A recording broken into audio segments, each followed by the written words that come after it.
Century 21 et ses 915 agences immobilières au service de vos projets partout en France présentent Sud Radio Conseil de famille.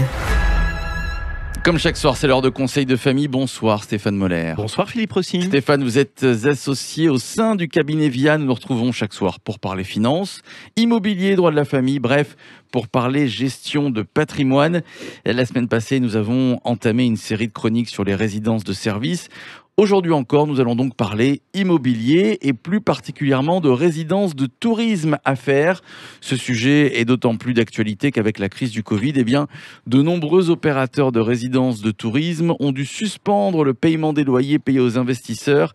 Stéphane, c'est quoi une résidence de tourisme ? Vous vous souvenez Philippe, vendredi dernier, nous évoquions les résidences de services comme support d'investissement d'immobilier locatif et nous avons évoqué 5 types de résidences. Les résidences de tourisme font partie de ces résidences. Donc les résidences de tourisme sont des résidences de services. Oui Philippe, les résidences de tourisme se trouvent souvent situées à la mer ou à la montagne et se développent souvent avec le concours d'investisseurs privés qui achètent les appartements de ces résidences et les donnent en gestion à des sociétés, hôtelières. Et est-ce que ces résidences de services constituent de bonnes sources de placement ? Philippe, comme d'habitude, je ne vous ferai pas de réponse binaire, oui ou non. À mon sens, il faut porter une attention très particulière aux investissements dans les résidences de tourisme. Peut-être encore plus que dans d'autres types de résidences de services. Et pourquoi donc ? Pour 2 raisons essentielles. La première réside dans ce que j'appelle la distorsion des loyers que ces résidences imposent. C'est-à-dire ? Un appartement dans une résidence de tourisme va se louer quelques semaines par an, sans doute 12. Et c'est avec ces 12 semaines de revenus qu'il faudra vous payer 12 mois de loyer. On comprend aisément que si l'opérateur se rate sur une saison, payer les loyers de l'année risque de devenir difficile. C'est exactement ce qui s'est produit au cours de ces 2 années de Covid. Et la seconde raison, Stéphane ? Il est particulièrement difficile d'estimer la valeur des biens à l'achat dans les villes balnéaires.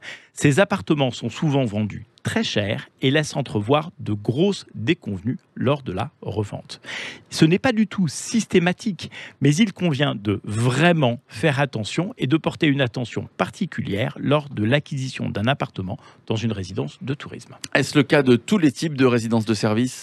Pas vraiment. Je dirais que les résidences de tourisme sont des vecteurs d'investissement particulièrement risqués en matière de résidences de services. En fait, les investisseurs se laissent parfois déborder par l'affect qu'ils placent dans leurs investissements. Or, affect et qualité d'investissement font rarement bon ménage. Conseil de famille revient lundi. Et oui, à lundi Philippe. Et chaque jour, vous retrouvez nos chroniques quotidiennes sur le site de Sud Radio ou alors sur le blog de Conseil de famille, conseil-de-famille.com.